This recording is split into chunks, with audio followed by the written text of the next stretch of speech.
Buenas tardes, ¿cómo están? Un gusto de nuevo estar conectado con la escuela, donde recuerdo que empecé con las clases hace aproximadamente 30 años. Creo que yo tenía 5 o 6 años de edad, me parece. Es para, no, para que no me marquen el gap generacional, ¿eh?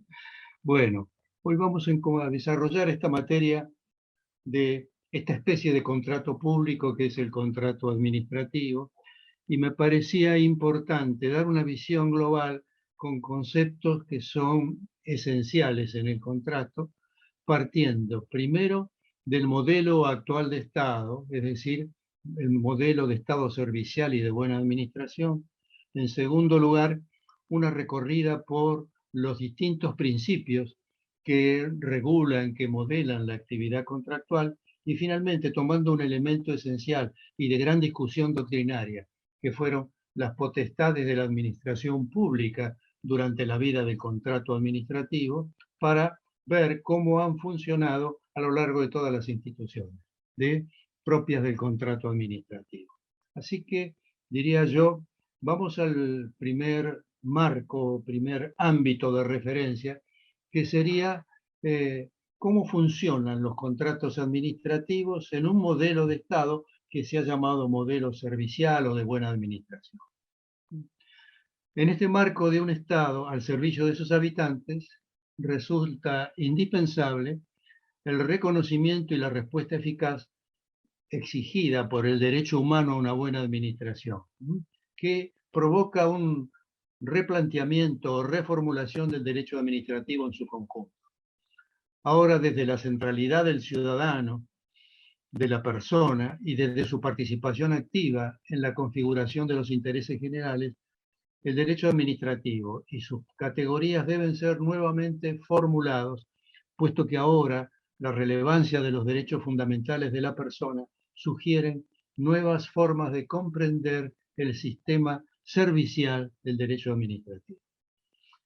A mi entender, en la Argentina, el modelo de Estado servicial quedó normativamente establecido con la reforma constitucional del año 1994, que introdujo el reconocimiento de la protección de los derechos de consumidores y usuarios de bienes y servicios y los principios de calidad y eficiencia de los servicios públicos, es decir, calidad y eficiencia de los servicios públicos, que necesariamente articulados con los valores originarios de la Constitución, como el bienestar general, prosperidad del país y adelanto y bienestar de todas las provincias, a los que se suman además los valores propios de la reforma indicada, que son desarrollo humano, progreso económico con participación social, crecimiento armónico de la nación, bien general del Estado y grado equivalente de desarrollo, calidad de vida e igualdad de oportunidades en todo el territorio nacional, algunos de estos dos valores vinculados con la política tributaria. En definitiva, como resultado de ese plexo articulado de valores, se produce el efecto expansivo de los principios de calidad y eficiencia y se tornan exigibles para todas las funciones y actividades del Estado, con el efecto sobre la administración de hacerla pasar de un modelo burocrático a otro dedicado al servicio efectivo de la gente, con el deber de desarrollar una buena gestión administrativa. Y con relación a este modelo que convencionalmente llamamos burocrático, esa calificación no tiene un sentido peyorativo o descalificante, sino que trata de referirse a un conjunto de rasgos culturales que en la actualidad resultarían incompatibles con este estado servicial. En particular, porque aquí ese modelo burocrático actúa o actuaba con la mirada dirigida sobre sí mismo, circunstancia que en el mejor de los casos logra eficiencia, pero difícilmente la calidad exigida por una gestión servicial eficaz. Más adelante vamos a tratar de separar estos distintos conceptos de productividad, economía y eficacia y eficiencia. Resultaría de gran utilidad comparar ambos modelos, en particular si debe examinarse el papel que les toca desempeñar a los agentes públicos en la nueva organización del Estado, impactada por el fenómeno inesperado de la pandemia. Por lo tanto, en primer lugar, corresponde destacar que el perfil del modelo burocrático ha sido condicionado por un entorno estatal, particularmente en Latinoamérica, en el cual puede advertirse la subordinación de la gestión administrativa a los cambios de ciclo político, con avances, retrocesos, y a tales datos puede añadirse la ausencia de planes y políticas públicas sostenidas en el tiempo, sin olvidar un componente cultural de la atmósfera pública que es la llamada magia de las palabras. O sea, la creencia consistente en que los discursos, las declaraciones e incluso la creación de nuevas normas, sean legales, sean reglamentarias, tienen por sí solas, un efecto transformador sobre la realidad, que evidentemente con este rasgo cultural se produce el inevitable descuido de las acciones eficaces. En función de este marco del sector público, el paradigma burocrático exhibe tradicionalmente los rasgos siguientes. El cuidado por las competencias asignadas a los distintos organismos. El acento puesto por el cumplimiento de las reglas y las responsabilidades en los casos de incumplimiento. La tendencia a la abstinencia de resolver en los casos de problemas complejos. La propensión a las respuestas negativas hacia los administrados. El desinterés por las acciones dirigidas a lo externo de la organización, es decir, esta característica de la mirada puesta sobre sí mismo, que significa una cierta despreocupación por la eficacia, y una actividad asentada tradicionalmente en documentos escritos, en soporte papel. Por su lado, una administración servicial debiera apuntar a los objetivos siguientes: procurar la adopción de planes y políticas públicas sostenidos en el tiempo, la obtención de resultados eficaces, la atención efectiva con la mirada puesta sobre las necesidades de la gente, motivar la participación de los administrados, la capacitación permanente del personal público, la aplicación de estándares de calidad en la gestión, regular y controlar no solo con un régimen sancionatorio, con aplicación de sanciones, sino también mediante la creación de incentivos con el propósito de obtener conductas espontáneas con las políticas públicas. La instalación de una administración servicial, en definitiva, requiere la posibilidad de introducir cambios en la identidad de su organización, es decir, su cultura, que está constituida por un conjunto de reglas formales e informales que moderan los comportamientos de las personas que la integran. De ahí la enorme importancia que tienen las políticas que se siguen con respecto a los agentes públicos, en especial respecto de su participación y capacitación. En el mundo actual, y más aún con el impacto de la pandemia, las organizaciones, tanto públicas como privadas, se ven enfrentadas a la necesidad de un cambio cultural porque en el fondo está en riesgo su propia supervivencia.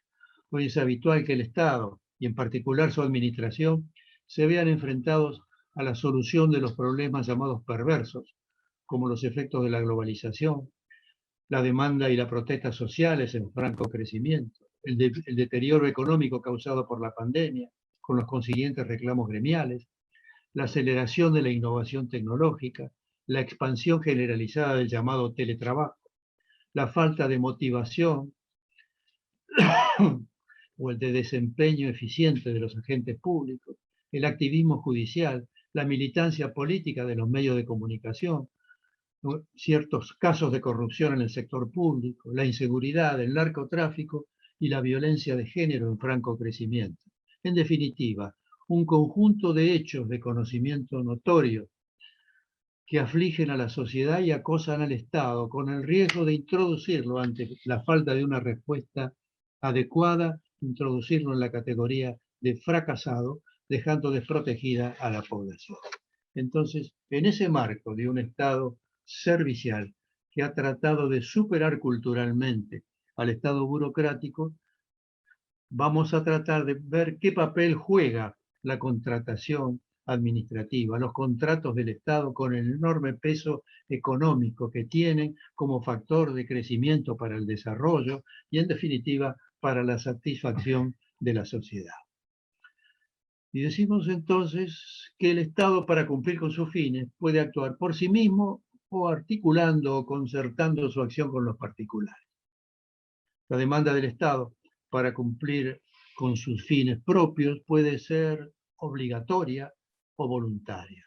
La primera, la obligatoria, consiste en la carga pública como exigencia de una prestación personal obligatoria, como el servicio militar, o una requisición, como el uso temporario de bienes y servicios, como está previsto en el régimen de expropiaciones.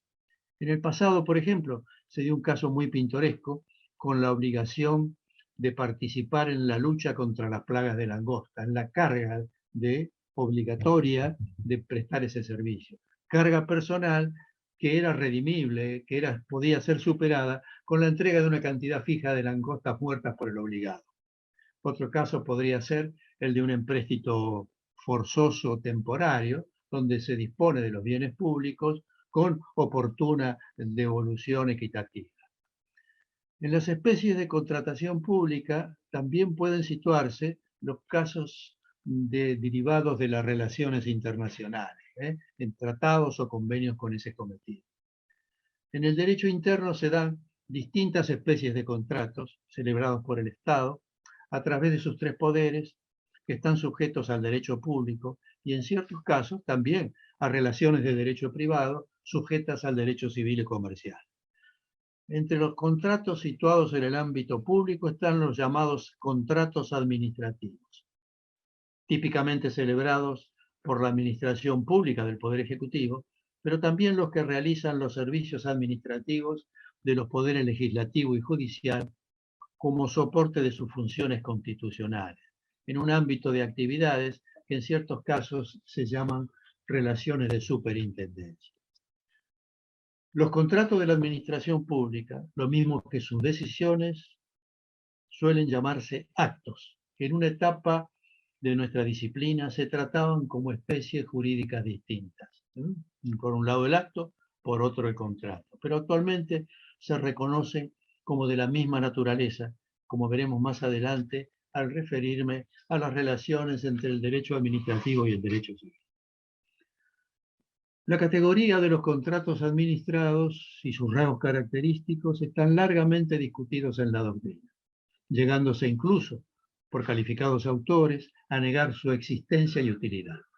Por ejemplo, la doctrina italiana solo admite como contrato administrativo el celebrado entre la administración pública y otros sujetos públicos, es decir, entes en relaciones interadministrativas. En la actualidad, aunque existen opiniones discrepantes, la orientación general se inclina por el reconocimiento de la categoría, aun si la administración pública lo celebra con particulares u otros sujetos administrativos.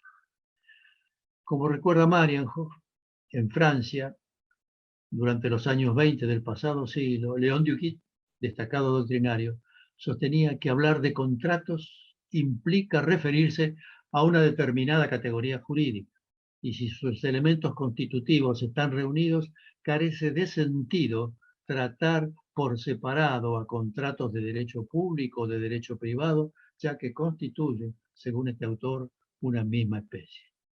Duguid fue criticado también por otros doctrinarios contemporáneos, como fue Gaston Gess y André de Logardère, quienes decían que si bien la noción de contrato es única, como acuerdo de voluntades, generador de interacciones jurídicas subjetivas, no hay dudas de que su régimen jurídico es diferente. La diferencia de régimen se sustenta en la autonomía del contrato administrativo frente al de derecho privado, sea este llevado a cabo entre particulares o entre la administración pública y un particular. Por lo tanto, podemos ver que la figura del contrato pertenece a todo el derecho, y en el ámbito del derecho administrativo, su regulación responde a requisitos propios, que sumariamente los vamos a señalar ahora de entrada y después lo vamos a desarrollar con más detenimiento. Primero, desigualdad jurídica entre las partes. Segundo, prerrogativa de una de las partes, que es la administración, durante su tiempo de vigencia. Y tercero, como dato sustancial, la finalidad propia de los fines estatales. Según la definición, Marienhof con la aclaración de que el sujeto contratante es el Estado y no la administración pública, señala que consiste en un acuerdo de voluntades, generador de obligaciones, celebrado entre un órgano del Estado en ejercicio de funciones administrativas que le competen, con otro órgano administrativo o con un particular o administrado para satisfacer necesidades públicas. Si se lo relaciona con la definición de contratos en general que tenía el artículo 1197 del Código anterior y la actual norma del 957, no se advierten diferencias sustanciales, sino en todo caso caracteres complementarios. Entonces, si utilizamos la definición actual, diríamos que contrato es el acto jurídico mediante el cual dos o más partes manifiestan su consentimiento para crear, regular, modificar, transferir o extinguir relaciones jurídicas patrimoniales, con la precisión de su efecto vinculante en el 959. Este efecto vinculante permite entonces establecer que todo contrato válidamente celebrado es obligatorio para las partes. Su contenido solo puede ser modificado o extinguido por acuerdo de partes o en los supuestos de que la ley lo prevé, normas del nuevo Código Civil y Comercial. Como podemos advertir, estamos frente a un instrumento jurídico necesario para la convivencia social, que es facilitador de los negocios jurídicos. Negocios jurídicos que en economía en general se califican como transacciones. Es decir, concepto que cubre todas las figuras jurídicas que se adoptan en los negocios y en las actividades desenvueltas en los mercados. Transacciones, que me aclaro a precisar que no tiene nada que ver con la tranza de los adolescentes. Estamos hablando de negocios en el mercado. En nuestra disciplina, entonces, consiste en una especie de acto administrativo, con un régimen propio, centrado en la bilateralidad o pluralidad de partes, por cierto, en distintas posiciones jurídicas. La administración pública es portadora de funciones potestativas y el particular con quien se vincula frente a ello es titular de derechos que deben ser preservados. Si el contrato es un acto jurídico, como lo calificaba el antiguo Código Civil y el actual Código Civil y Comercial, y en nuestra disciplina se trata de un acto administrativo, como lo confirma el artículo 7 de la Ley de Procedimientos Administrativos, la distancia entre ambas figuras consiste, como ustedes pueden ver, en la presencia de un sujeto estatal. La trabajosa construcción del Consejo de Estado francés sobre las cláusulas exorbitantes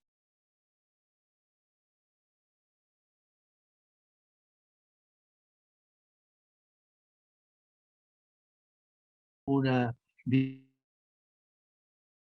errada para calificar o para identificar el contrato. Perdón, ¿no se cortó recién?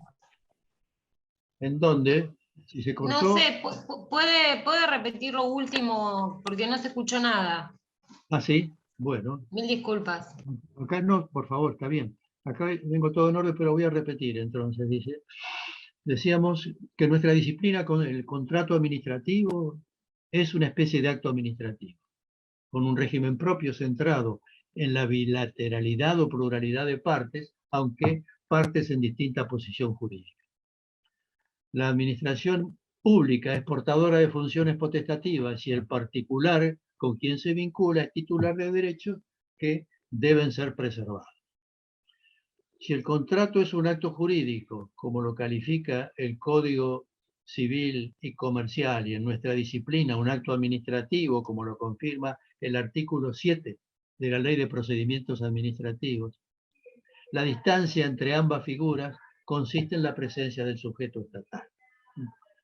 Entonces, habíamos empezado a comentar la trabajosa construcción que hizo el Consejo de Estado francés, especialmente desde comienzos del siglo XX en adelante, para caracterizar esta propia figura. Y la caracterización la hizo confrontando con la figura del contrato de derecho privado o de derecho civil.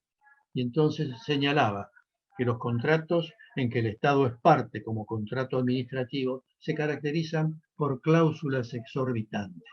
Y de allí salió la idea de que cláusulas exorbitantes configuraban un régimen especial, un régimen exorbitante, que todavía tiene cierta vigencia en Francia y que ha sido asumida o afrontada por nuestra propia doctrina, con una visión que no considero acertada, porque le pasa a mirar las cláusulas del contrato en lugar de mirar con atención cuál es la función que está cumpliendo la parte pública del contrato.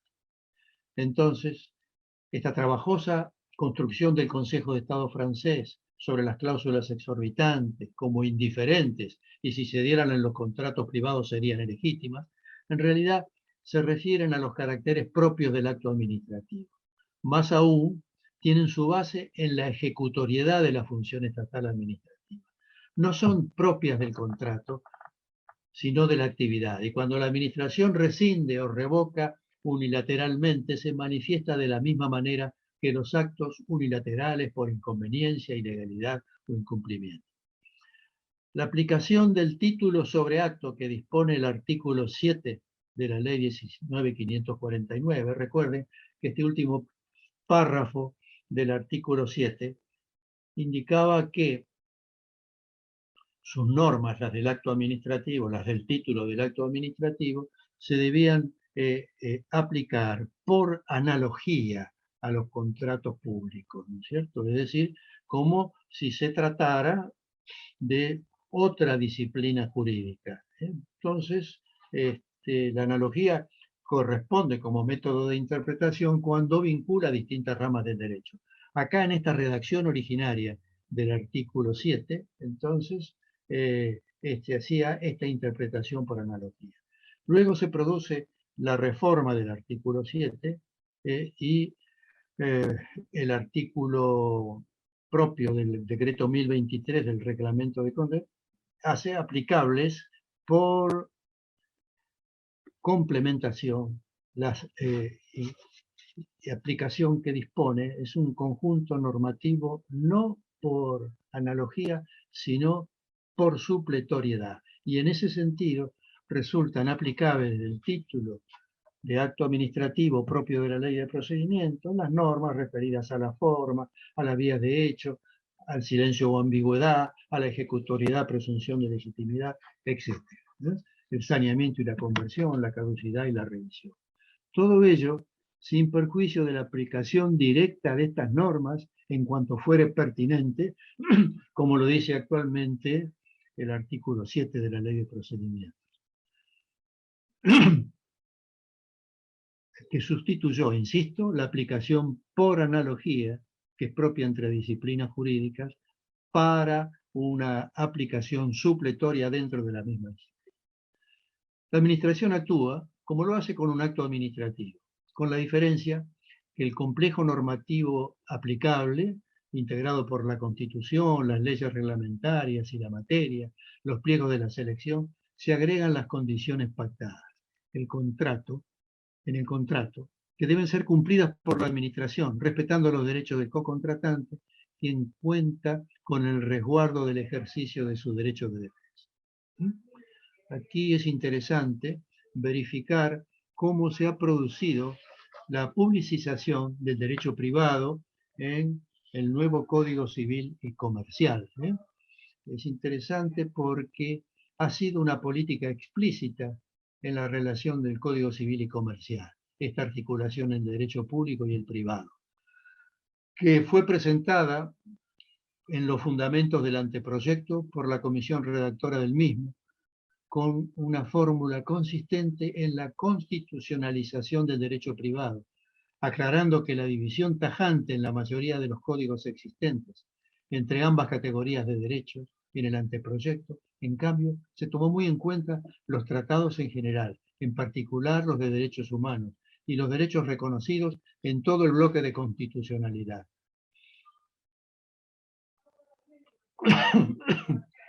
Innovándose profundamente al establecer una comunidad de principios entre la Constitución, el derecho público y el derecho privado, en respuesta al reclamo de la mayoría de la doctrina argentina. Estas son expresiones de los fundamentos del anteproyecto. Y en esa línea se señalaban como ejemplos la protección de la persona humana a través de los derechos fundamentales, los derechos de incidencia colectiva, la tutela del niño, de las personas con capacidades diferentes, de la mujer, de los consumidores, de los bienes ambientales y muchos otros aspectos. Puede afirmarse, se decía en la presentación del anteproyecto, que existe una reconstrucción de la coherencia del sistema de derechos humanos con el derecho privado.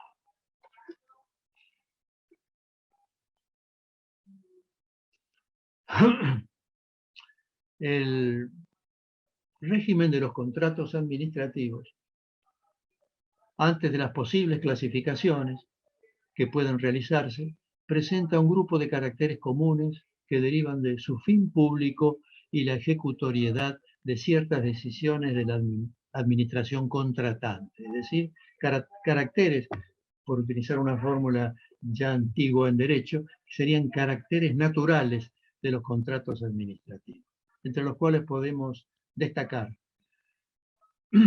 la incesibilidad, que a diferencia de los contratos privados, en los contratos administrativos se considera un principio sustancial la incesibilidad de sus previsiones, ya que los intereses públicos no pueden ser objeto de negociación comercial, pero no tiene carácter absoluto, es decir, no constituye todavía un principio, es un rasgo común nada más, no tiene carácter absoluto, ya que de modo excepcional puede ser autorizada la cesión con causa justificada y en forma previa por la administración.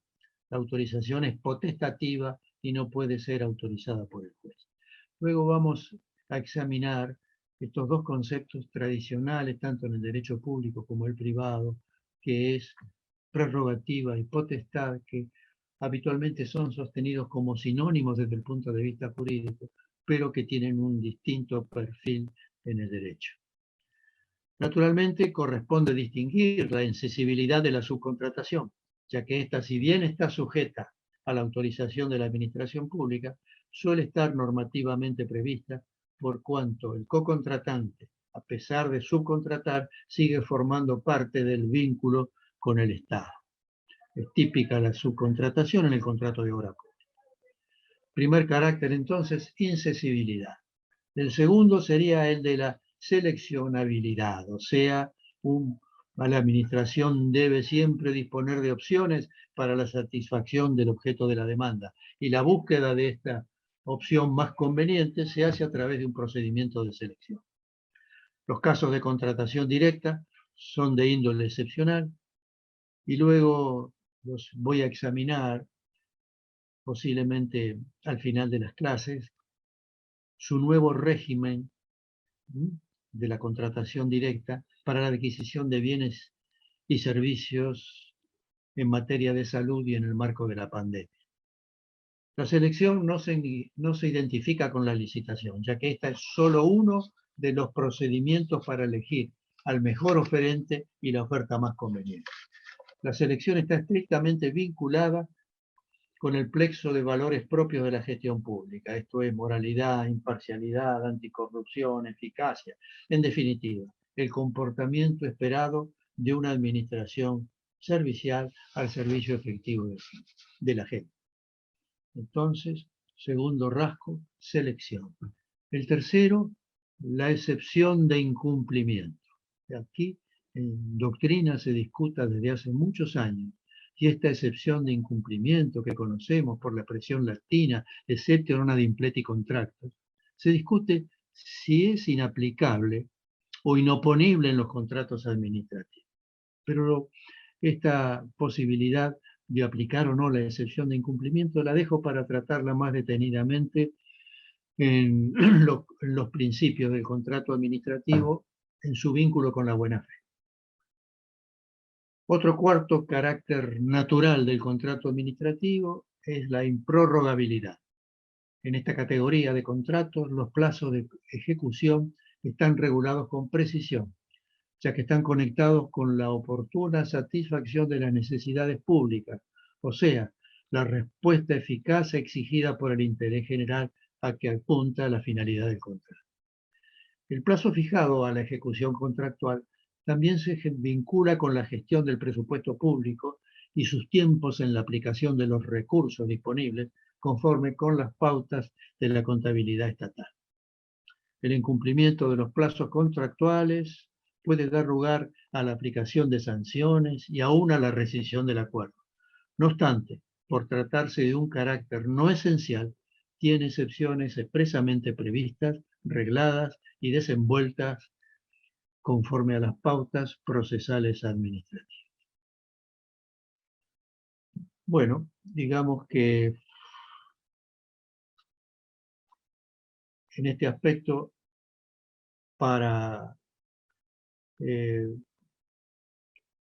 sostener el vínculo que hay entre el Código Civil y Comercial y las normas administrativas, en particular los de contratos, corresponde simplemente tener en cuenta el artículo primero, el segundo que se refiere a interpretación de la ley, el noveno el principio de la buena fe, el décimo el abuso de derecho, el 146 sobre personas públicas, el 149 con la participación del Estado en personas jurídicas privadas, que no modifica el carácter de esto. Después lo vamos a ver también en una norma similar en la ley de concursos. Y finalmente el 961, que es la buena fe en los contratos y las necesidades de ser un co-contratante previsor cuando se vincula con el Estado. Entonces, digamos que vamos a pasar ahora a la revisión de los principios del derecho administrativo aplicables a la celebración y ejecución de los contratos administrativos.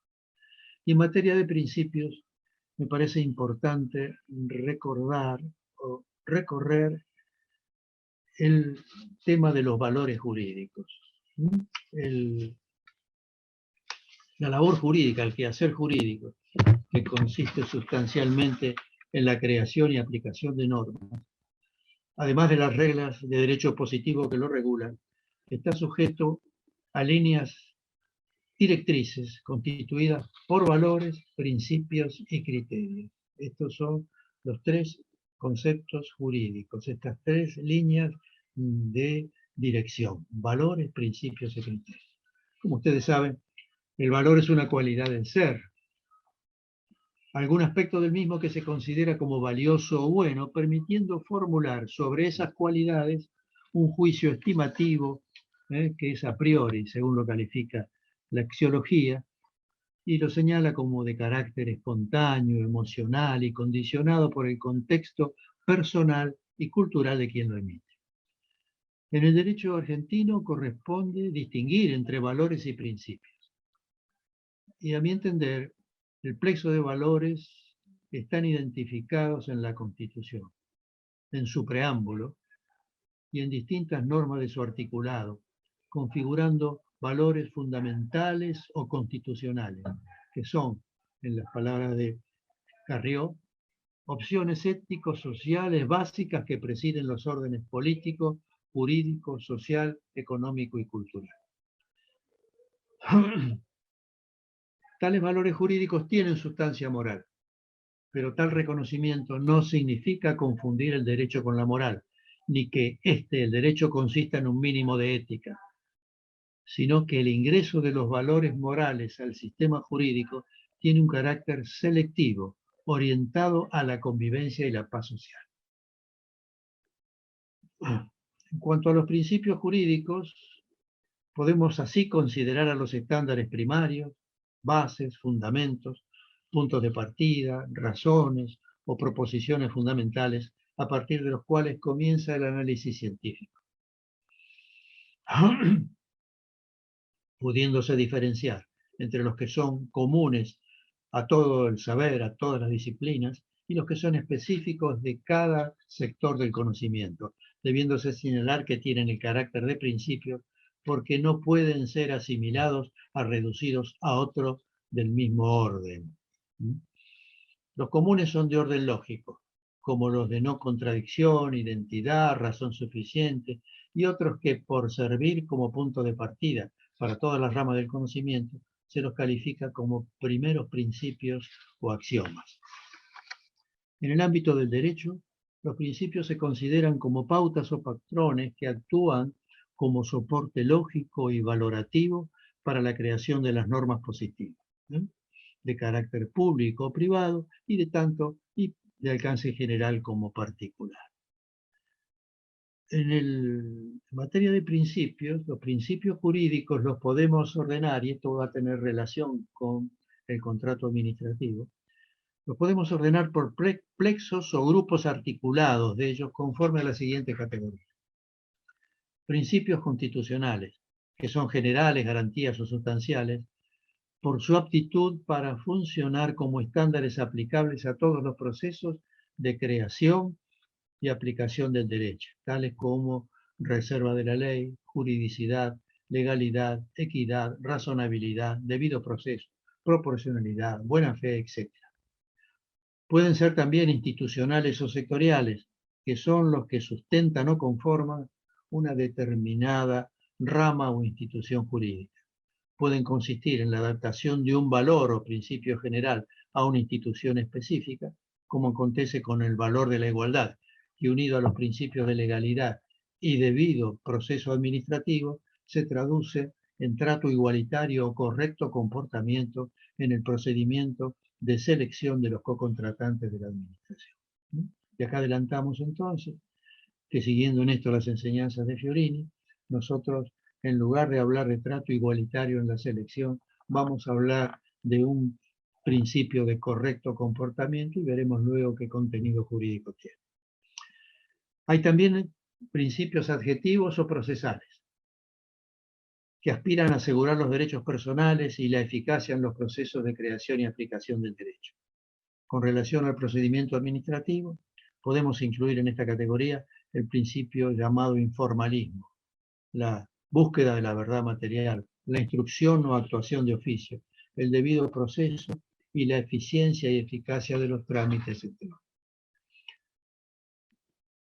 En la conexión de los principios con el derecho positivo pueden darse las siguientes situaciones. Primero, que no estén nominados ni identificados en las normas positivas, pero que gozan de aceptación por la doctrina y los tribunales, que los construyen a partir de la interpretación de dichas normas o de otros principios, que es como acontece con el derecho argentino con el principio de razonabilidad, extraído del artículo 28 de la Constitución, o con el reconocimiento de derechos implícitos, como el de la reunión sobre la base del artículo 33 de la Constitución. Otro tratamiento en derecho positivo es el de identificarlos o nominarlos, pero sin definirlos ni establecer sus efectos. Tal es el caso de la equidad y proporcionalidad de los impuestos que exige el artículo 4 de la Constitución. Y de la norma del antiguo artículo 16 del Código Civil, que actualmente está incorporado en el inciso 2, que menciona para la interpretación de la ley y la aplicación de las normas, sus fines, leyes análogas, tratados de derechos humanos, principios y valores jurídicos, de modo coherente con el ordenamiento. Estos están mencionados, aunque no están definidos. Puede darse el caso también de que las normas prevean una definición o caracterización del principio, como acontece con el informalismo en el procedimiento administrativo, al decir que consiste en la excusación de la inobservancia por los interesados de exigencias formales no esenciales y que pueden ser cumplidas posteriormente. Puede acontecer, por último, que las normas los incorporan en un grupo de principios sectoriales, pero sin establecer rango o jerarquía entre ellos, por lo que toca al intérprete asignar la prioridad o de ensayar una fórmula de equilibrio que los articule. Esa situación se plantea con los marcos regulatorios de los servicios públicos, cuyos objetivos sectoriales suelen incluir binomios o alternativas de ardua armonización, tales como universalidad, calidad de los servicios, protección de los usuarios, junto al estímulo de inversiones privadas, tarifas justas y razonables, competitividad de los mercados. La tensión entre principios también suele plantearse entre los propios del procedimiento administrativo, como celeridad, economía, sencillez y eficacia en los trámites, debido proceso objetivo y denuncia de ilegitimidad. Ahora incorporo el criterio jurídico, que lo hago a título personal, sin ánimo, como digo, de contribuir a esta tarea que tienen los autores de crear categorías. Este criterio jurídico, a mi entender, es un tercer elemento que sirve de base para la aplicación del derecho. Esto es, los criterios jurídicos que cooperan como patrones o estándares. En realidad serían subestándares para identificar el principio y contribuir a su funcionamiento efectivo en la creación jurídica. Por lo tanto, con este juego de valores, principios y criterios, la creación jurídica se transita en sentido descendente por distintos niveles que representan diferentes grados de concreción, a partir del valor, pasando por los principios y criterios, finalizando en el acto de aplicación de una norma positiva existente o la creación de una nueva norma positiva. En este último segmento tiene lugar la configuración normativa que responde a la aplicación de las políticas generales y sectoriales del Estado. Y así, por ejemplo, con base en el valor constitucional de bienestar general, un ejemplo de articulación de principios, criterios y normas son las referidas al medio ambiente o a los servicios públicos. Voy a solamente ocuparme del medio ambiente. Entonces, allí tenemos el principio de bienestar general y el medio ambiente. El valor es el bienestar general.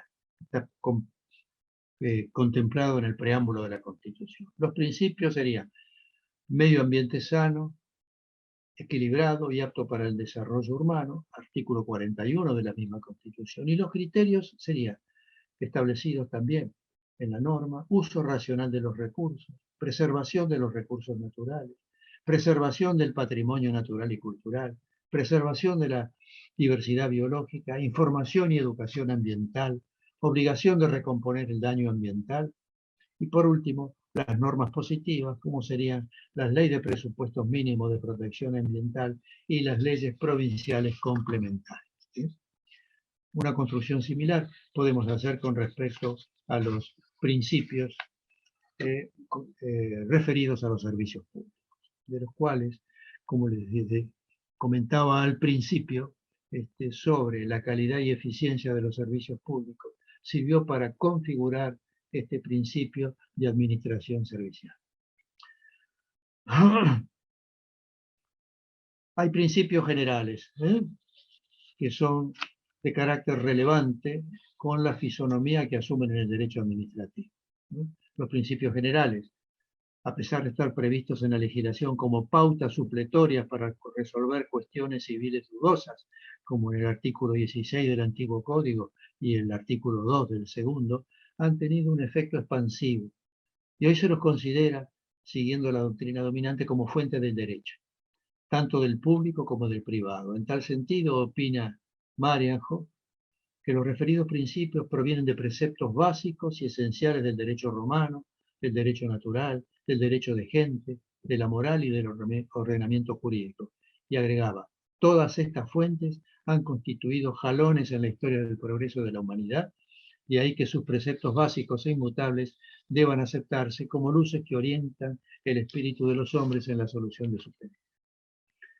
En esa línea de los principios tradicionales, formando parte del propio sistema, se inscribe la jurisprudencia de nuestra Corte Suprema cuando señala que la regla interpretativa prevista en el antiguo Código Civil, el artículo 16, excede los límites del derecho privado, a los cuales trasciende, proyectándose como un principio general vigente en todo el orden jurídico interno. Y respecto de la regla que establece no hacer daño a otro, la Corte resolvió: el principio de no hacer daño a otro, entrañablemente vinculado con la idea de reparación, tiene raíz constitucional, y la reglamentación que hace el Código Civil en cuanto a las personas y las responsabilidades consecuentes no las arraiga con carácter exclusivo y excluyente en el derecho privado, sino que expresa un principio general que regla cualquier disciplina jurídica.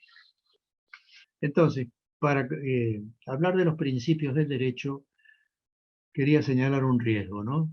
Que se cierne sobre todo el quehacer de creación jurídica y que consiste en la creencia del operador jurídico y del operador político también, la creencia en los poderes mágicos de sus palabras. Yo decía que así como el brujo de la tribu cree o hace creer que sabe y tiene el poder de emplear palabras secretas, arcanas, para hacer llover o curar las enfermedades, especialmente si son las del hijo de cacique, muchas veces los hombres de derecho pensamos que el dictado de nuevas leyes, reglamentos, el pronunciamiento de sentencias declarativas o el invento de nuevos principios van a lograr la transformación de la realidad, conduciendo a una sociedad más justa. De caerse en esa tendencia voluntarista que considero frecuente en Latinoamérica, los resultados no suelen ser alentadores, ya que entre otros efectos negativos suelen provocar contaminación legislativa, anomia y descreimiento en las instituciones. Ya en la década del 20 nos decía el brillante Ortega y Gasset, que nos conoció, y decía: argentinos a las cosas, atiendan a la realidad. Pasamos entonces, antes del café, al principio de buena fe y abuso del derecho. El principio se había introducido en el Código Civil anterior a través de una reforma y adoptó la fórmula de que los contratos deben celebrarse, interpretarse y ejecutarse de buena fe y de acuerdo con lo que las partes verosímilmente entendieron o pudieron entender con cuidado y previsión. Con ello se establece que quienes son parte de un contrato creen y confían en que en los términos de su acuerdo, de su concreta voluntad declarada, tendrán los efectos normales y usuales para ese tipo de negocios. En otras palabras, se trata de una convicción de que la situación prevista es real y conforme a la ley, siempre que esa creencia resulte compatible con una conducta diligente, propia de un comportamiento prudente, actuar con cuidado y previsión conforme lo prescribe la norma.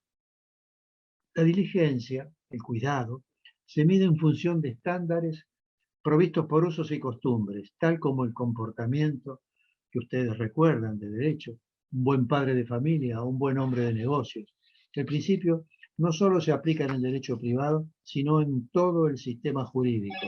Y en tal sentido, la Corte Suprema ha expresado que la buena fe informa y fundamenta todo el ordenamiento, tanto público o privado, porque está enraizada en las más sólidas tradiciones éticas y sociales de nuestra cultura.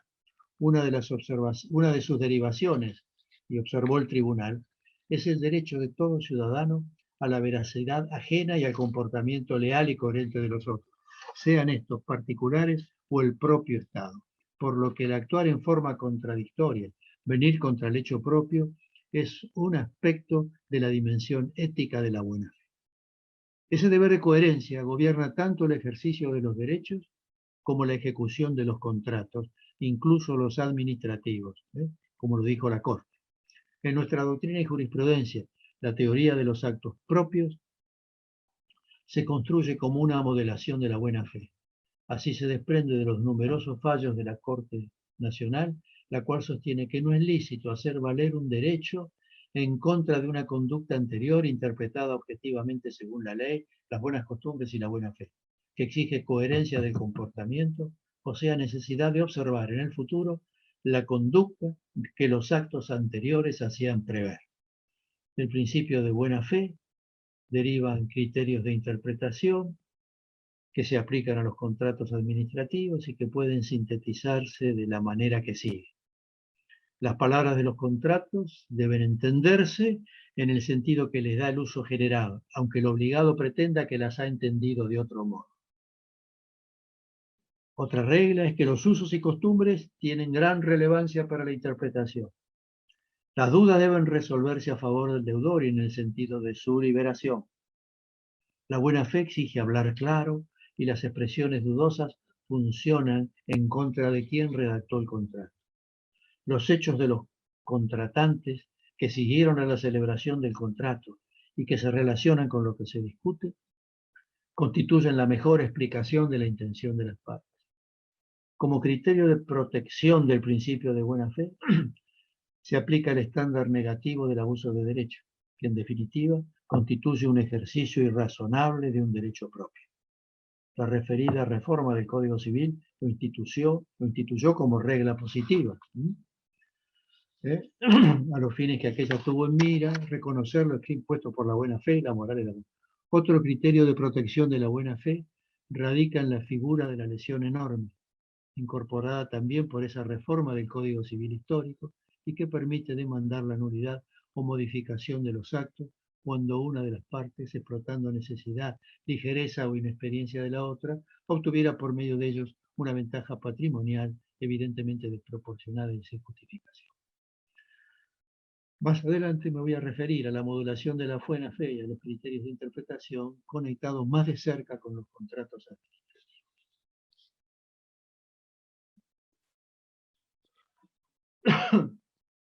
Entre los principios figura la presencia doctrinaria de los actos propios, venir contra los hechos propios. En nuestro medio, este principio, esta doctrina, tuvo una valiosa elaboración civilista. Y en cuanto al derecho administrativo, el instituto fue analizado por Mayral, quien le asignó las siguientes notas típicas a este principio en el derecho administrativo. En primer lugar, una conducta previa y una pretensión posterior proveniente del mismo sujeto frente a su contraparte, en el marco de la misma situación jurídica. Que la conducta previa resulte válida y con sentido unívoco, de tal forma que origine la confianza de la contraparte. Y que la conducta previa y la pretensión ulterior sean contradictorias sin el sustento de una norma que autorice la contradicción. Un instante.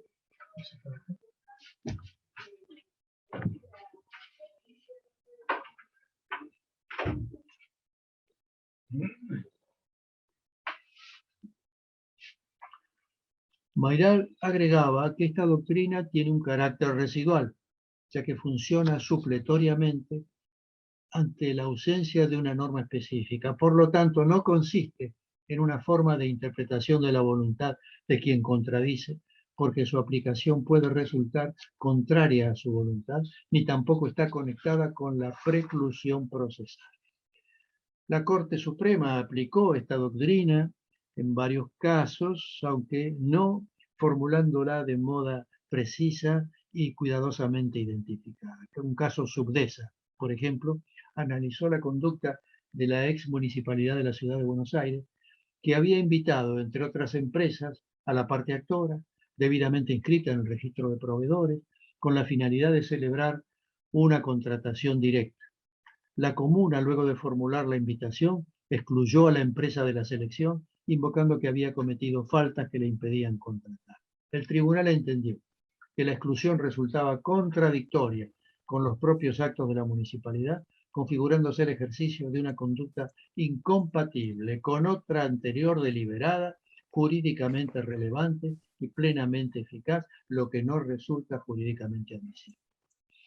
Con respecto a la aplicación de la teoría de los contratos administrativos, la Corte se pronunció en la causa Juan María de Vido e Hijos, en que la empresa actora reclamaba el pago de gastos improductivos después de haber celebrado un convenio con el comitente, que era la Dirección Nacional de Vialidad, donde se acordaron los gastos que se reconocieron a su favor con renuncia a cualquier otro gasto no reconocido en el convenio. En este caso, el tribunal rechazó la demanda sobre la base de que los contratos deben celebrarse, interpretarse y ejecutarse de buena fe. Bueno, y ahora voy a hablar del conflicto frente al principio de la confianza legítima, pero respondiendo a esa confianza legítima, hacemos la pausa para el café, ¿qué les parece? Vamos entonces a hablar de la confianza legítima, que como principio tiende a proteger una posición subjetiva de confianza,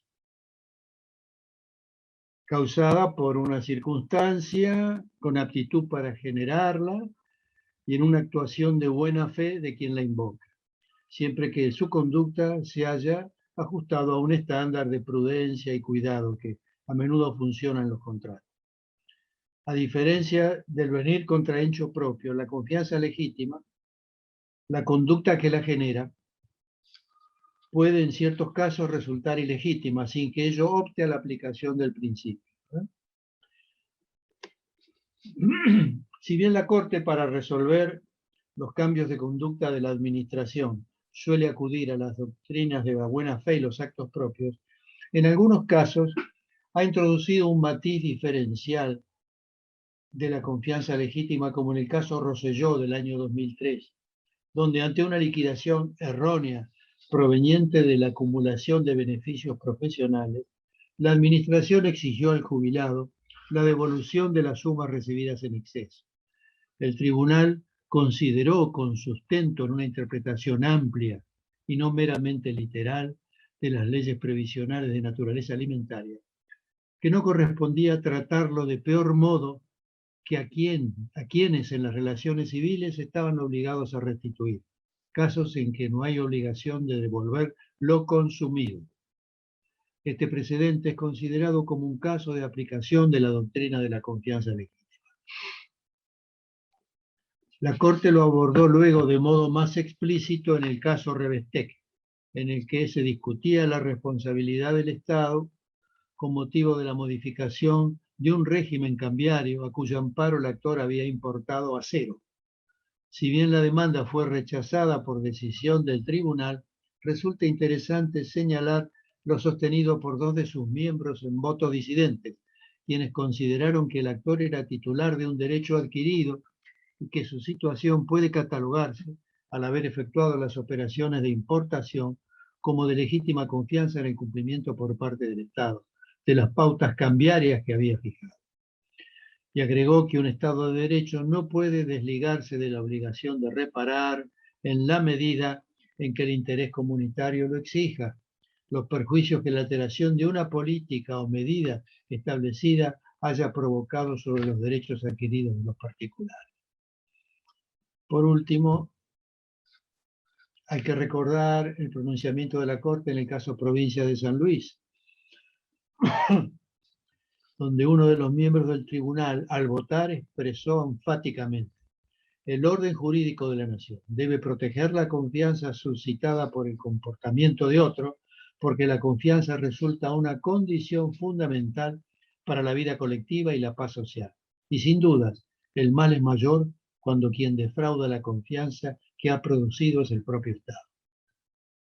En este juicio se discutía la legitimidad de la llamada especificación de los depósitos en moneda extranjera, que los convertía en moneda local a un valor sensiblemente inferior al del mercado, con el agravante de que poco antes de esa medida se había sancionado una ley que declaraba la intangibilidad de dichos depósitos. El tribunal hizo lugar a la demanda y ordenó que se reintegren a la provincia las sumas depositadas en dólares estadounidenses o su equivalente en pesos, según la cotización del mercado libre de cambio. En síntesis, de acuerdo con la doctrina y jurisprudencia dominante, puede sostenerse que la aplicación de la teoría de los actos propios requiere que la conducta inicial sea válida, mientras que este no es un requisito esencial con relación a la confianza legítima. A ello cabe agregar, también como rasgo diferencial, que en el venire se exige un vínculo o situación jurídica entre los sujetos. En cambio, en el caso de la confianza legítima, esa relación especial no es necesaria, y más aún en el ámbito del derecho administrativo, en la mayor parte de los casos, la confianza se ve afectada por un cambio en las reglas generales. Bueno, está el tema de la juridicidad y legalidad. Aquí creo que lo tienen suficientemente tratado en el tema de la bibliografía que hemos mandado, pero cualquier cosa nos mandan un mensaje y lo abordamos en la próxima clase. Juridicidad y legalidad, como principios que ya han sido recorridos reiteradamente en el derecho público. Quizás otro principio sí, que es propio de la teoría general del derecho, es el de la razonabilidad. Y se señala que los derechos personales no son absolutos y están sujetos para su ejercicio en la regulación que establezca el legislador, con la finalidad de articularlos entre sí con el interés público. En forma correlativa, la Constitución determina que los derechos no pueden ser alterados por las leyes que reglamentan su ejercicio, y que los derechos que ella enumera no excluyen otros que nacen del principio de soberanía del pueblo y de la forma republicana de gobierno. De esas normas constitucionales, en especial el referido artículo 28, la doctrina y la jurisprudencia extrajeron el principio implícito de razonabilidad, asignándole un efecto expansivo que no solo abarca a los artículos anteriores de la Constitución, sino a todas sus normas, a las leyes que en su consecuencia se dicten, y en general al universo de reglas jurídicas que provengan del ejercicio de las funciones del Estado, e incluso las normas reglamentarias y las sentencias judiciales. La razonabilidad presenta tres aspectos. El primero es el normativo, en cuanto determina que las normas y decisiones estatales se sujetan a los principios de juridicidad y legalidad. Segundo, el valorativo, aspira a que dichas normas y decisiones estén fundadas en el plexo axiológico vigente en la sociedad, es decir, al conjunto de valores. Como por ejemplo, seguridad, paz, eficiencia, solidaridad, etc. Inclusive, al decir de Linares, en el valor de totalidad llamado justicia, que opera como racionalizadora de los otros valores. Y por último, la proporcionalidad con respecto a la razonabilidad, esta que es también llamada razonabilidad técnica, que indica la adecuada relación entre medios y fines. En este sentido, la Ley Nacional de Procedimientos Administrativos, entre los requisitos esenciales del acto administrativo, enuncia la finalidad y para el cumplimiento de la misma prescribe. Las medidas que el acto involucre deben ser proporcionalmente adecuadas a aquella finalidad. Resulta importante destacar, con cita del fallo de la Corte Suprema en Industria Maderera Lanín, que en el derecho administrativo el principio de razonabilidad constituye el paradigma para el control de la discrecionalidad del Estado, ya que la circunstancia que la administración obre en ejercicio de facultades discrecionales, de manera alguna puede aquí constituir un justificativo de su conducta arbitraria, puesto que precisamente la razonabilidad con que se ejercen tales facultades es el principio que otorga validez a los actos de los órganos del Estado y que permite a los jueces, ante planteos concretos de parte interesada, verificar el cumplimiento de dicha exigencia. En materia de contrataciones de la Administración Nacional, el régimen general incluye entre los principios a los que deberá ajustarse la gestión de razonabilidad del proyecto, que junto con la eficiencia de la contratación tienen por finalidad cumplir con el interés público comprometido y el resultado esperado. El problema más arduo que se plantea en torno a la razonabilidad es determinar cuándo se alteran los principios, garantías y derechos reconocidos por la Constitución, en particular frente a las situaciones de crisis o de emergencia y la aplicación de los medios que emplea el Estado para enfrentarlas. En la Constitución histórica, establecida en 1853 con la reforma de 1860, no se contemplan emergencias por crisis económicas o sociales, por lo que, ante tales situaciones, la jurisprudencia pretoriana de la Corte Suprema fue ensayando fórmulas de equilibrio entre los derechos individuales, en particular el de propiedad, y la legislación de emergencia. En tal sentido, su labor interpretativa comenzó a partir del caso Ercolano en 1922, mediante la ampliación del concepto de poder de policía, admitiendo que las restricciones pueden tener mayor intensidad en situaciones de emergencia social. Recién con la reforma de 1994 se introduce en el texto constitucional un concepto más amplio de la emergencia, respecto del previsto en la Constitución originaria, por medio de la llamada delegación legislativa en caso de emergencia pública, artículo 76, y de los decretos de necesidad y urgencia para enfrentar situaciones excepcionales. Según mi criterio, la construcción orgánica y todavía vigente de la doctrina de la emergencia está formulada en la sentencia de la Corte en el caso Peralta, donde sostuvo como principio el legislador está facultado para hacer todas las leyes y reglamentos que sean convenientes para poner en ejercicio los poderes atribuidos por el gobierno de la nación, en correspondencia con los fines enunciados en el preámbulo de la Constitución, a que él cuenta con las facultades constitucionales necesarias para satisfacer los requerimientos de la sociedad, poner fin a los estados de emergencia y conjurar cuanto ponga en peligro la subsistencia del Estado. Cuando una situación de crisis o de necesidad pública exige la adopción de medidas tendientes a salvaguardar los intereses generales, se puede, sin violar ni suprimir las garantías que protegen los derechos patrimoniales, postergar, dentro de límites razonables, el cumplimiento de obligaciones emanadas de derechos adquiridos. Todos los derechos están limitados por las leyes reglamentarias, que sin desnaturalizarlos dictar el legislador. Su restricción debe ser razonable, limitada en el tiempo, un remedio y no una mutación en la sustancia o esencia del derecho adquirido por sentencia o contrato. Y está sometida al control jurisdiccional de constitucionalidad, toda vez que la situación de emergencia, a diferencia del estado de sitio, no suspende las garantías constitucionales. Vamos a pasar ahora a ocuparnos específicamente a los principios sectoriales en la contratación administrativa. De acuerdo con el régimen general de contrataciones de la Administración Pública Nacional, el decreto delegado 1023-2001, los principios a los que debe ajustarse la gestión de las contrataciones, adaptados a las circunstancias propias de cada contrato, son los siguientes.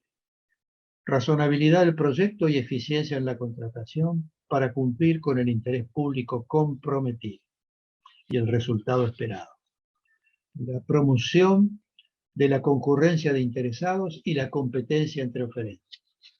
La transparencia en los procedimientos. Publicidad y difusión de las actuaciones. Responsabilidad de los agentes y funcionarios públicos que autoricen, aprueben o gestionen las contrataciones. Igualdad de tratamiento para interesados y oferentes. Y la norma clara que toda cuestión vinculada con la contratación deberá interpretarse sobre la base de una rigurosa observancia de tales principios. Como ustedes saben, el procedimiento de la contratación administrativa se desenvuelve en dos etapas.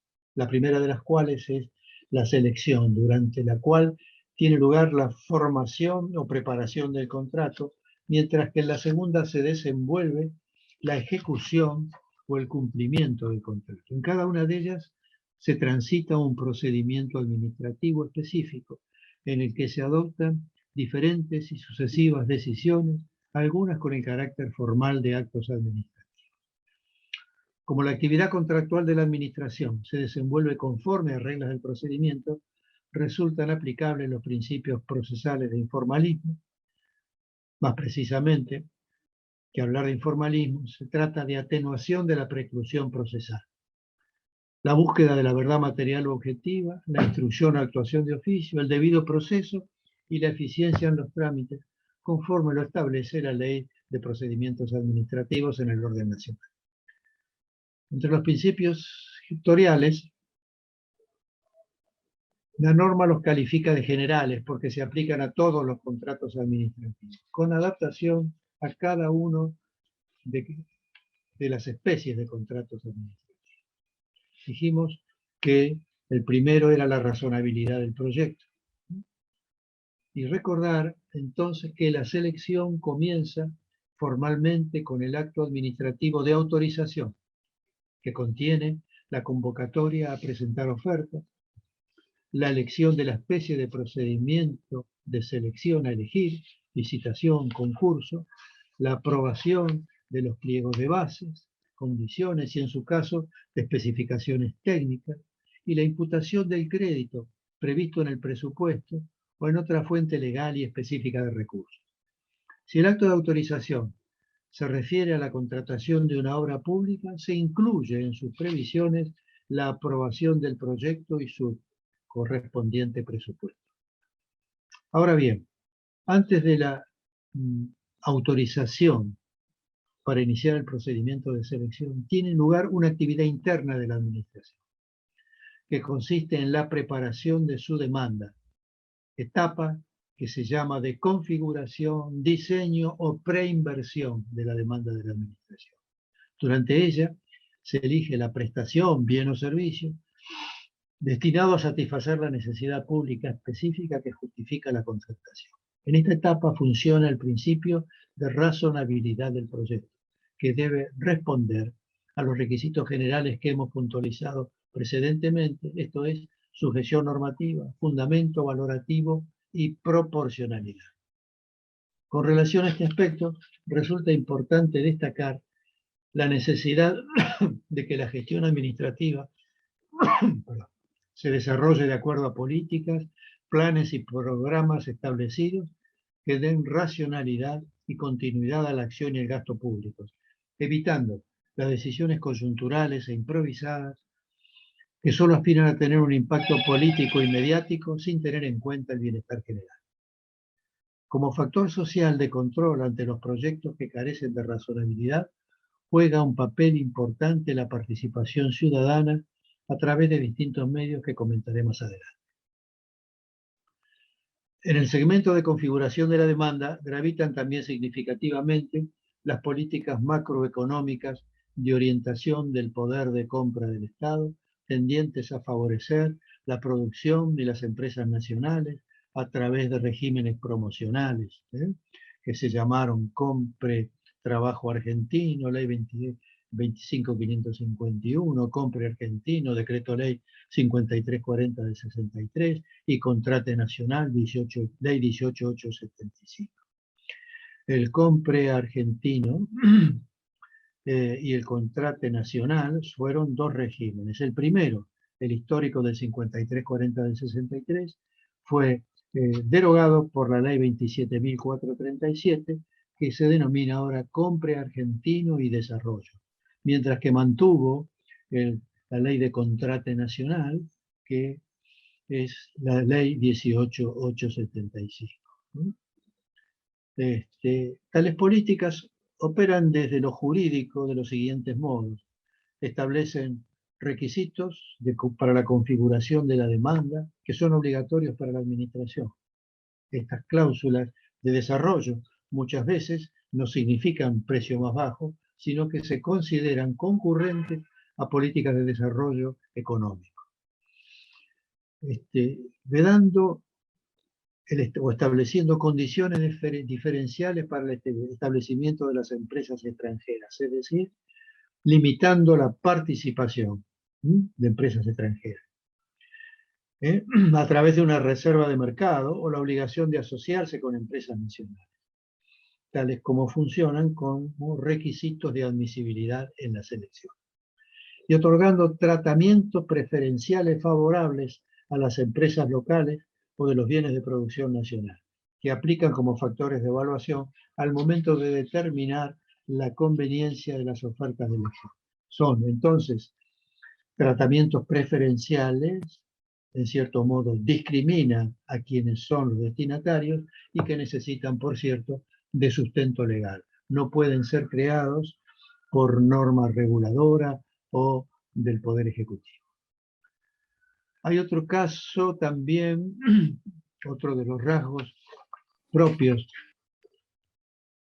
de la contratación administrativa, que es el principio de eficiencia en la contratación. La norma del reglamento de contrataciones puntualiza que dicho principio tiene por objeto cumplir con el interés público comprometido y el resultado esperado, previsión que a mi entender obliga a formular algunas distinciones entre la eficiencia de la contratación, que es de índole sustancial, y la propia del procedimiento, conforme a la ley de procedimiento, que la impone como principio regulador de los trámites, junto con la celeridad, la economía y la sencillez. En la misma línea se ubica la introducción de tecnología informática que, de acuerdo con la ley, tiene por finalidad aumentar la eficiencia de los procesos, como está previsto en el Reglamento General de Contratación. En segundo lugar, corresponde identificar la eficiencia, entendida como la mejor relación posible entre los insumos, bienes y servicios y el resultado final, con lo cual su vigencia tiene lugar en lo interno de la organización administrativa. Es decir, eficiencia es un valor referido a lo interno de la organización. Con lo cual, hace que la eficacia esté orientada, en cambio, a las consecuencias externas de la gestión administrativa, a su impacto fuera de la organización, en concreto a determinar si la acción pública fue meritoria y logró la satisfacción del interés público en juego. Por lo tanto, cuando la norma en comentario establece la aptitud de la contratación para cumplir con el interés público comprometido y el resultado esperado, según mi criterio, se refiere claramente al principio de eficacia con el alcance que acabo de exponer. La eficacia como principio constitucional está contemplada por la Convención Interamericana contra la Corrupción, que la exige respecto del gasto y la inversión públicos destinados a los contratos del Estado, con lo cual la administración queda sujeta a ese deber de resultar eficiente, eficacia, que consiste en satisfacer en forma adecuada el interés público, con la consecuente responsabilidad de los funcionarios ante un resultado disvalioso. La reforma del 94 de la Constitución Nacional, como les mencioné, introdujo los requisitos de calidad y eficiencia de los servicios públicos, con lo cual tiene un efecto expansivo y los hace exigibles para todas las funciones y actividades estatales, inclusive la contratación administrativa. Otro de los principios mencionados es el de la concurrencia y de la competencia. La concurrencia es la respuesta a la demanda de la administración mediante la afluencia de ofertas promovida por una publicidad adecuada. A lo largo del siglo pasado, una concurrencia amplia fue transformándose en una concurrencia calificada, a través de la cual la administración procuró que los oferentes no fueran indiscriminados, desconocidos, sino que estuvieran condiciones mínimas de idoneidad, empleando para ello distintos instrumentos, tales como previa inscripción en registro de contratistas, empleo de procedimiento de licitación concurso, selección con precalificación o de etapas múltiples y similares, distintos procedimientos que iremos viendo. Pero es decir, que fueran oferentes previamente calificados. La norma del artículo 3 del Reglamento General de Contrataciones distingue concretamente entre la promoción de concurrencia dirigida a interesados y la competencia entre oferentes, o sea, el estímulo a la participación y la efectiva puja o competencia al momento en que los interesados se transforman en oferentes. Sin concurrencia, el procedimiento de selección se torna inviable y sin auténtica competencia se desvía de su finalidad y se torna anulable. Ello no invalida la presentación de una sola oferta en la medida en que la administración haya cumplido con sus deberes de publicidad, ya que si no hubo pluralidad de oferentes, los anoticiados de la demanda han renunciado voluntariamente a competir. La importancia de la concurrencia exige una conducta flexible de la administración, tendiente a estimularla, ya que los recaudos excesivos, la severidad en la administración y la exclusión ante omisiones intrascendentes deben ser reemplazados por aclaraciones oportunas y actos de subsanación. En este punto corresponde aplicar el principio de saneamiento, o sea que debe darse la oportunidad de sanear o subsanar las deficiencias de carácter leve que no vulneran la esencia del trato igualitario. La administración tiene la carga de obviar inconvenientes y de permitir la mayor afluencia posible de ofertas en la inteligencia de que la concurrencia no rige a favor de los oferentes, sino en beneficio del Estado.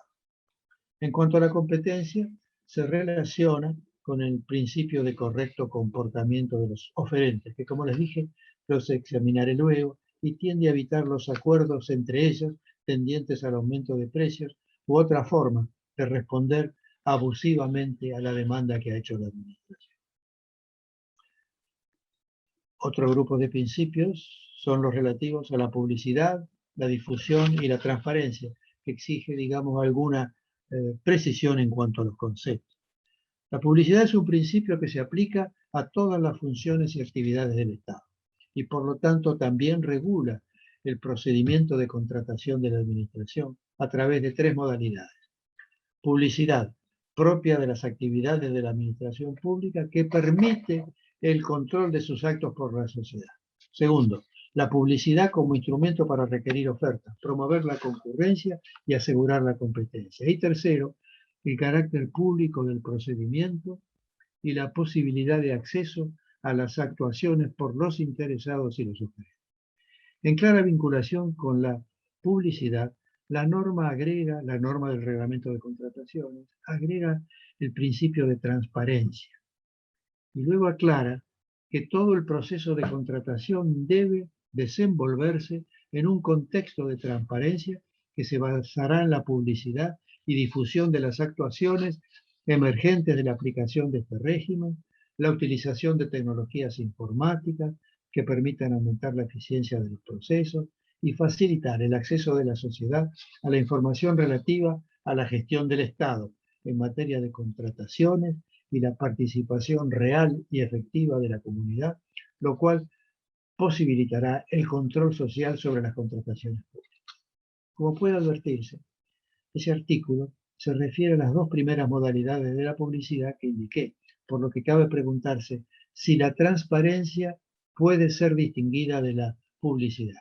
En tal sentido, considero que la primera, la transparencia, requiere un esfuerzo adicional de los funcionarios, que se suma a las exigencias normativas de legalidad y publicidad, consistente en brindar una imagen de corrección en su desempeño, el que parezcan honestos, además de serlo, unido a un sistema eficiente de control sobre su conducta funcional. Esto marcaría la diferencia, entonces, entre transparencia y publicidad. En consecuencia, la transparencia resulta exigible aún tratándose de actividades reservadas o secretas, debido a que la imagen diáfana de la conducta de los agentes públicos debe tener siempre carácter objetivo, sea que su examen provenga del público en general, como de los actos que no están sujetos a reserva o secreto, de los administrados con los que están jurídicamente relacionados, o, en el caso de la actividad secreta o reservada, transparencia frente a los órganos de control. En esta materia, la citada Convención Interamericana contra la Corrupción prescribe el correcto, honorable y adecuado cumplimiento de las funciones públicas, evitando conflictos de interés, asegurando la preservación y el uso adecuado de los recursos asignados a los funcionarios para el ejercicio de sus funciones, con actos que conduzcan, y aquí aparece configurado el principio de transparencia, a preservar la confianza en la integridad de los funcionarios y en la gestión pública. Estos son los términos de la Convención contra la Corrupción.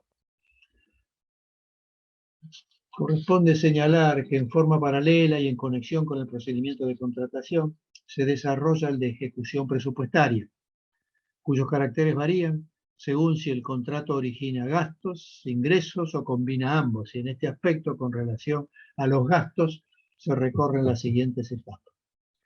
La afectación provisoria del crédito en oportunidad de dictarse el acto de autorización, como dijimos.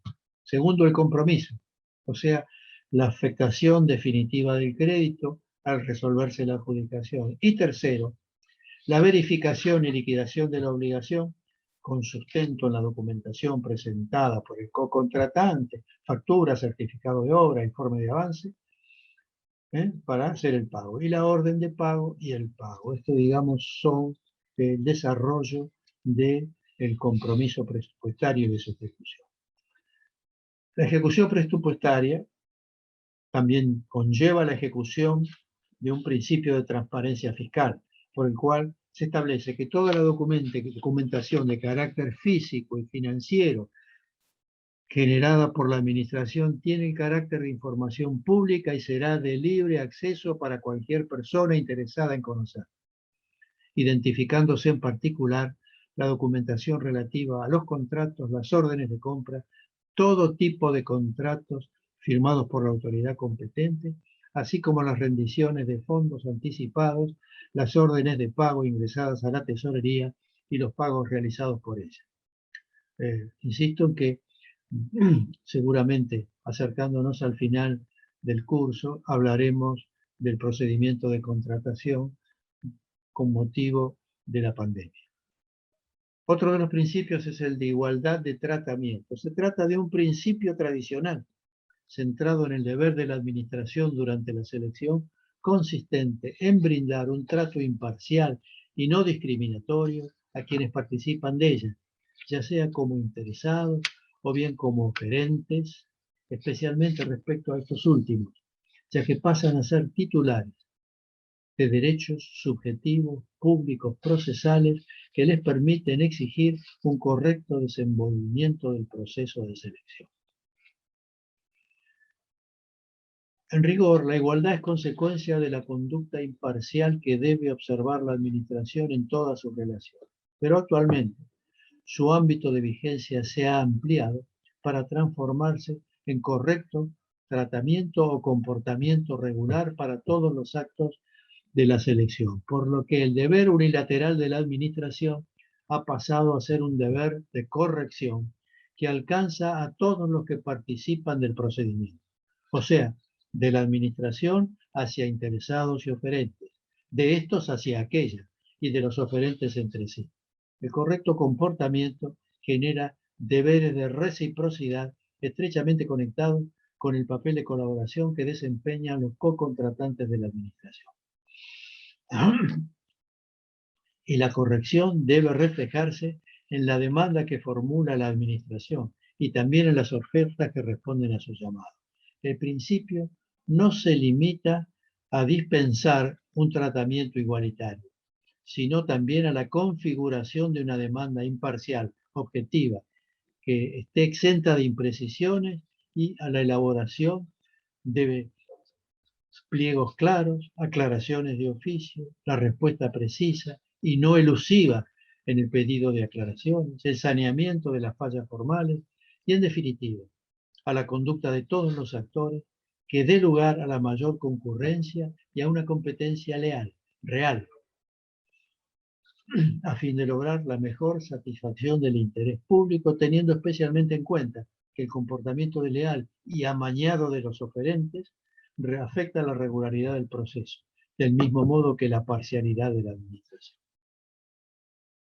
Otro de los principios es el compromiso de la responsabilidad de los funcionarios. Se trata de una especie de responsabilidad sectorial, que está sustentada en el principio general de derecho, cuya expresión normativa prescribe que todo el que ejercita un hecho que por su culpa o negligencia ocasiona un daño a otro, está obligado a la reparación del perjuicio.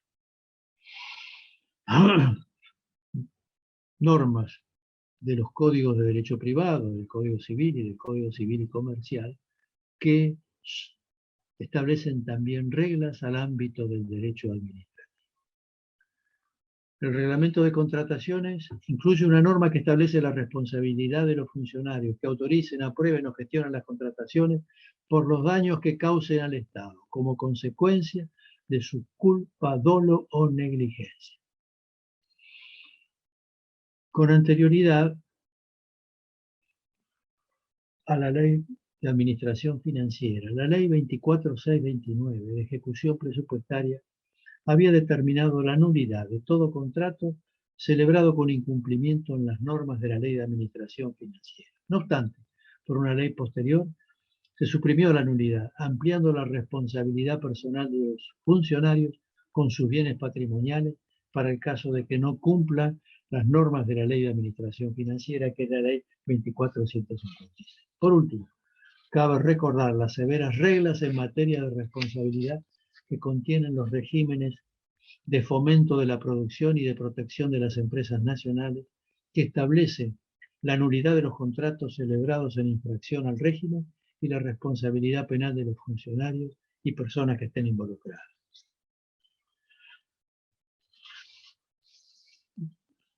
Aparecen otros principios sectoriales, como por ejemplo, cuando el reglamento se refiere a la anticorrupción, pero a mi entender no constituye un principio, sino un criterio relacionado con la licitud de elementos esenciales de la selección y de los contratos. De modo que si se configura alguna de las conductas previstas de la norma como corrupción, las consecuencias son el rechazo de la oferta de cualquier estado del procedimiento o la relación o la rescisión de pleno derecho del contrato celebrado.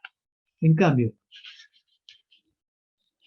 considero que la participación tiene el perfil de un principio, ya que constituye una herramienta de participación ciudadana en el diseño de la demanda de la administración y en el control de la gestión contractual, con el fin de asegurar su corrección y eficacia. En tal aspecto, el reglamento de contrataciones prevé que cuando la complejidad o el monto de la contratación lo justifiquen, previo a la publicación de la convocatoria, la Administración deberá prever un periodo de consulta para que los interesados formulen las observaciones al proyecto de pliego de bases y condiciones particulares. Con la misma finalidad y en conexión con el principio de transparencia, todo el proceso de contratación pública estará basado en la publicidad y difusión, incluso utilizando tecnologías informáticas para facilitar el acceso de la sociedad a la información. Finalmente, cabe agregar que el procedimiento de contratación puede ponerse en movimiento a través de una modalidad de participación que es la iniciativa privada, la que puede versar sobre los contratos de obra pública, concesión de obra pública y licencia o concesión de servicios. La iniciativa debe contener en sustancia las bases de su factibilidad técnica, económica y financiera. Luego de su evaluación, si la iniciativa es declarada de interés público, la Administración determina para la contratación si opta por una licitación pública o un concurso de proyectos integrales. El autor de la iniciativa recibe un trato preferencial en la comparación de los precios y en caso de no resultar elegido, el adjudicatario debe abonarle un porcentaje del monto de la contratación. Por último, en materia de principios, podemos referirnos a la modulación sectorial de los principios, ya que la actividad contractual, como parte de la función administrativa, está dirigida a la satisfacción del interés público. Y este objetivo requiere la modulación sectorial de los principios generales y su articulación con las potestades administrativas, que son el instrumento jurídico que resguarda el interés público. En tal sentido, como ya lo dije, de acuerdo con el principio de legalidad, la autonomía de la voluntad se atenúa en la medida en que el contrato en celebración y ejecución esté sometido a reglas preestablecidas que las personas públicas no pueden disponer sin expresa autorización legal. Otra modulación importante en el derecho argentino tiene lugar con respecto a los contratos de concesión de servicios públicos, que son considerados como un trato preferencial y aún privilegiado respecto de los contratos administrativos, ya que el concesionario recibe por delegación del Estado atribuciones y ventajas especiales, circunstancia que da lugar a que los derechos conferidos a los prestadores de tales servicios sean de interpretación restrictiva. Al respecto, la Corte de Justicia Nacional, desde hace mucho tiempo y siguiendo precedentes doctrinarios y jurisprudenciales norteamericanos, ha sostenido que las dudas de interpretación que se susciten deben ser resueltas con criterio adverso al concesionario. Hubo numerosas sentencias de la Corte en ese sentido. Quizá uno de los casos más recientes ha sido el de Aguas Argentinas, en donde en una sentencia del 2005 la Corte se remitió al dictamen del Procurador General, en donde se sostuvo que en materia de interpretación de concesiones nada debe tomarse como concedido, sino cuando está dado en términos inequívocos o por una implicancia igualmente clara. La afirmativa necesita ser demostrada, el silencio es negación y la duda es fatal para el derecho del concesionario. En la misma línea, respecto de la excepción de incumplimiento contractual, una parte de la doctrina considera que no resulta aplicable a los contratos administrativos en razón del interés público que satisface. En cambio, se acepta de forma general que dicha figura no resulta admisible en los contratos de concesión de servicio público, atento a que el pago del servicio está a cargo del usuario, sujeto a la necesidad de asegurar la continuidad de su prestación. Vamos a retomar luego la excepción de incumplimiento cuando hablemos de las prerrogativas de la administración. En síntesis, en este aspecto de los principios, y digamos, a modo de conclusión, puede sostenerse que desde la visión del derecho argentino, que los valores, principios y criterios son elementos ordenados jerárquicamente que integran el sistema jurídico y que regulan la creación y aplicación de las normas positivas, sean estas de alcance general o particular. Por su parte, cuando los principios y criterios generales deben aplicarse al sector de los contratos administrativos, se modulan para adaptarse a la satisfacción del interés público comprometido en la gestión de dichos contratos. Bueno, esto en cuanto a los principios. Luego, estamos ya con poco tiempo disponible, sobre todo porque quería yo que en los últimos minutos de la clase de hoy, la doctora Mora hiciera algún comentario sobre la discusión y ordenamiento de los casos, ¿no es cierto? Pero bueno, voy a comenzar lo que yo proponía, como les dije al principio, como tercera parte de esta visión general del contrato administrativo, es hacer un análisis de su elemento central, que es la potestad del Estado como ejercicio de la función pública y no, digamos, como cláusulas propias del contrato, sino como características de la función administrativa. Quería referirme al ejercicio de las prerrogativas de la administración a lo largo de toda la vida del contrato, de modo puntual y de modo general.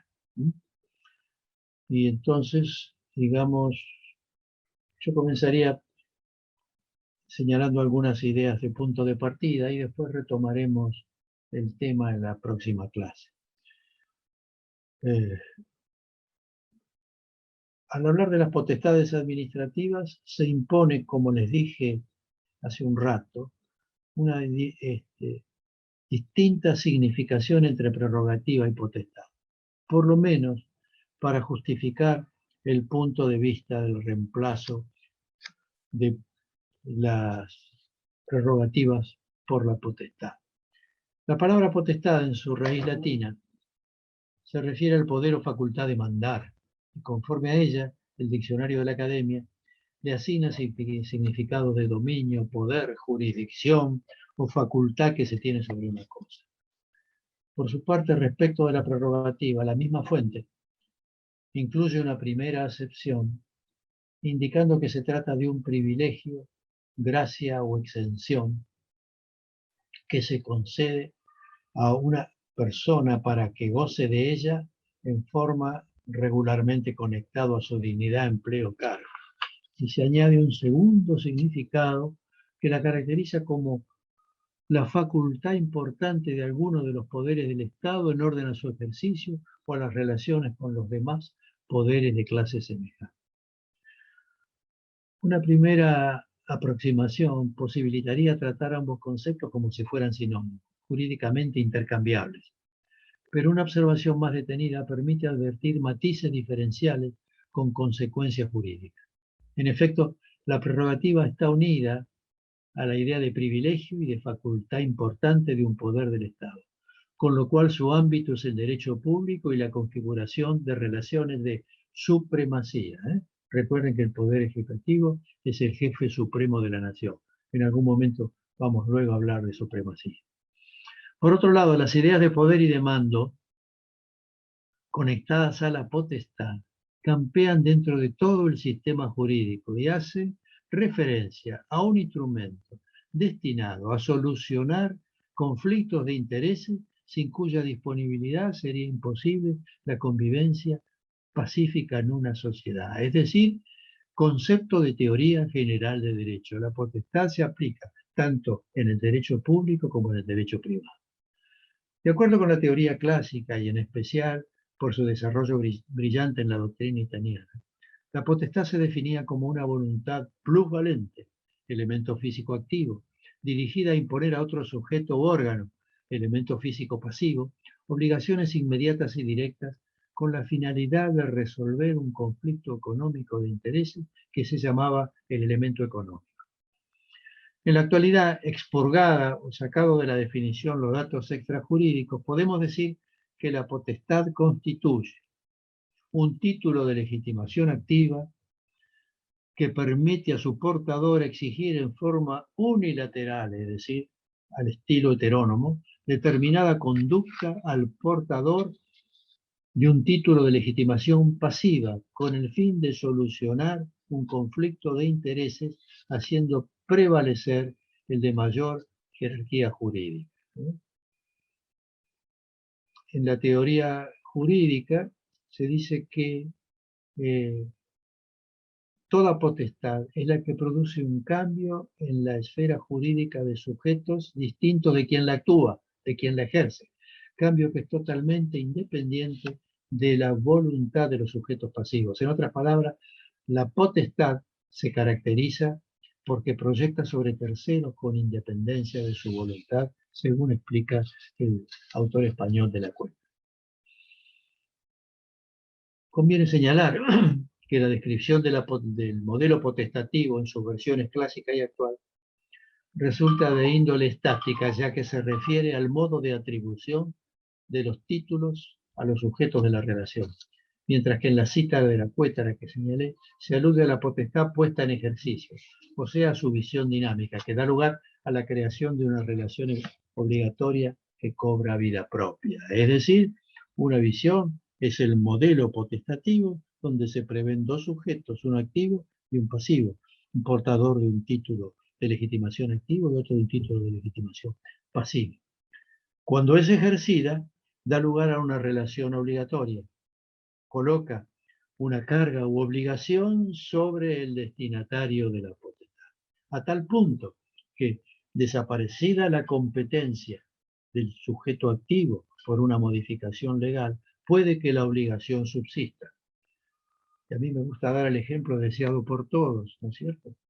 Suponga ustedes que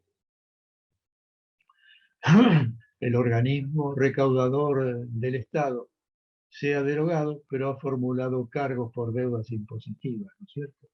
Entonces desaparece el organismo recaudador, todo el mundo esto mira con beneplácito, pero los sujetos que han sido penados con cargos por deudas impositivas tienen todavía la obligación de pagarla, aunque su organismo que puso en movimiento la obligación ya no exista más. Esto es un poco el desdoblamiento entre la visión estática de la potestad, de su funcionamiento o visión dinámica.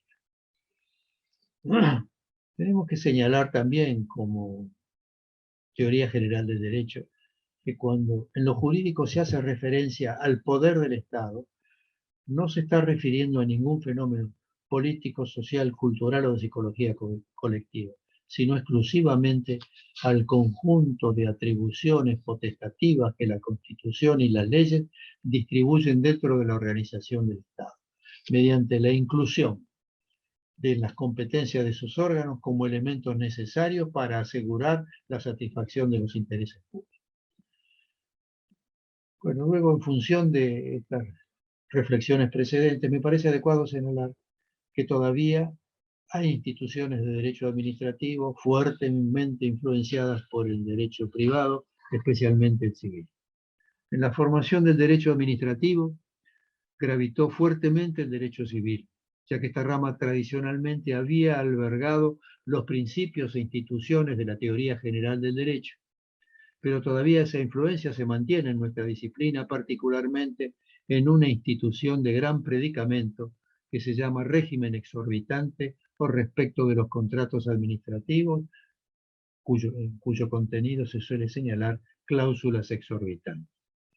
Para Mario, uno de los más doctrinarios argentinos, las cláusulas de ese tipo son las que sobrepasan el ámbito del derecho común, sea porque dichas cláusulas son inusuales o porque incluidas en un contrato de derecho privado resultarían ilícitas por exceder el ámbito de la libertad contractual. Esto era entonces visión clásica inspirada en la teoría del Consejo de Estado francés, como les comenté al principio. Trátase de cláusulas, decía Marianhoff, a través de las cuales en definitiva se le reconocen a la administración prerrogativas de poder. Acá se habla de prerrogativas. Estas prerrogativas no se conciben en un contrato entre personas particulares. Sin embargo, Casaña, discípulo destacado de Marianhoff, precisa que la expresión régimen exorbitante constituye un término convencional, sin que pueda sostenerse que el derecho administrativo se encuentra en una situación de exorbitancia del derecho privado. Otro destacado maestro argentino, Fiorini, señaló que a poco que se ahonde se comprueba que las difíciles de explicar cláusulas exorbitantes, valoradas como distintas a las reglas del contractualismo privado, provienen exclusivamente de la ejecutoriedad que caracteriza la actividad de la función administrativa. No son del contrato, sino que son de la actividad administrativa, que es típico de las funciones estatales cuando se trata de asegurar la satisfacción de los fines públicos. Máxime, después de la reforma que les mencioné del artículo 7º de la Ley de Procedimientos Administrativos, que estableció la aplicación directa de las normas relativas al acto administrativo, entre otras, la que le asigna presunción de legitimidad y fuerza ejecutiva.